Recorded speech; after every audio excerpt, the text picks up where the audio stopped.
Baru-baru ini Ainun Nurul Rahimasari, dia ini adalah seorang cucu dari gubernur pertama Sumatera Barat, Muhammad Syafi'i, ya, menjadi perbincangan hangat karena keputusannya untuk pindah agama. Nah, Sari ini yang sebelumnya beragama Islam, kini memeluk agama Kristen. Keputusan ini ia ambil setelah melalui proses pencarian jati diri dan pergolakan batin selama bertahun-tahun.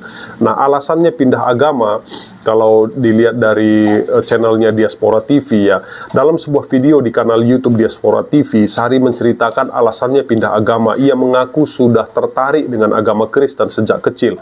Nah, dia cuma bilang, aku punya bukunya Pak Yusuf Roni, mungkin Ibu kenal ya, dari Ustadz juga dari Muslim jadi Kristen.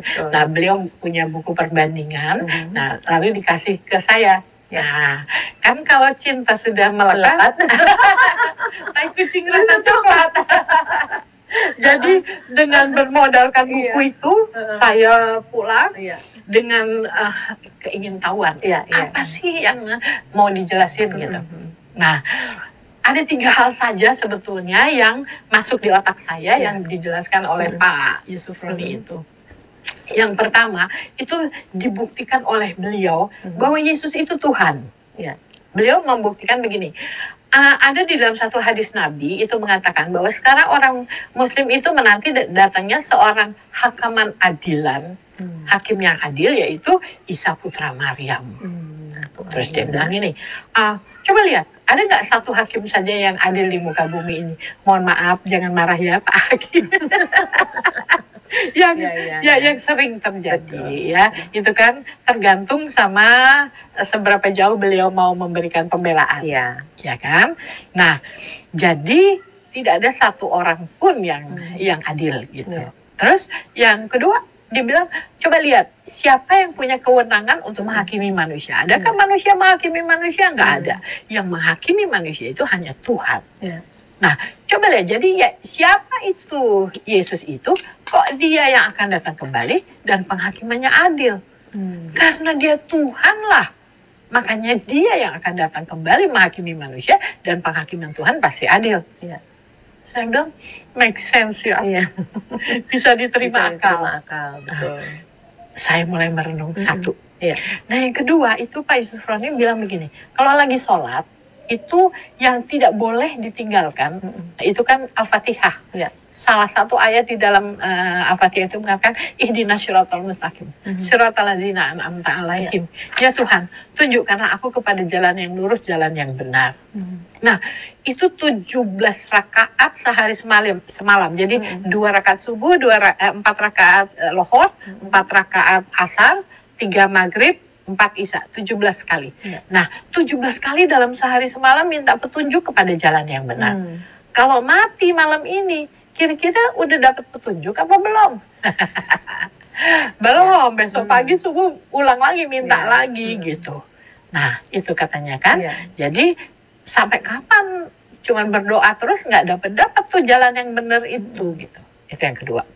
Saya pikir, ya itu dia, logikanya masuk gitu.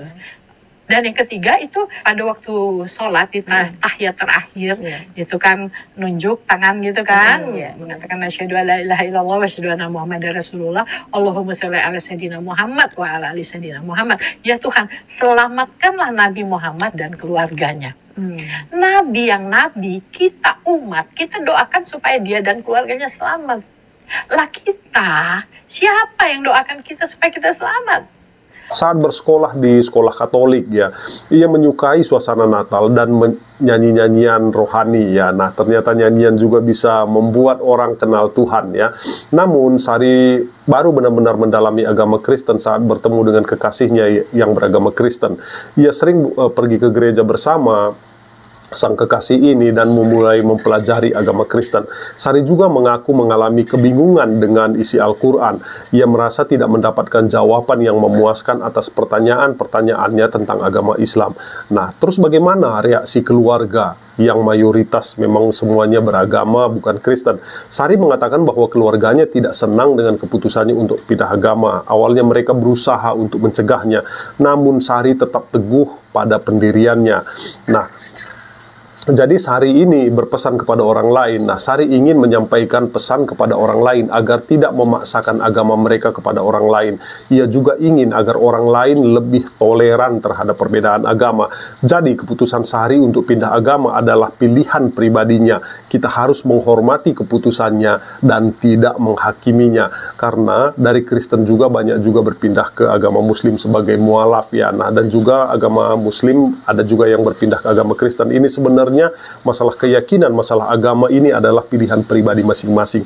Jadi kita harus menghormati pilihan orang dan ini dilindungi oleh negara. Oke, saya Cornelius Ginting mengucapkan terima kasih.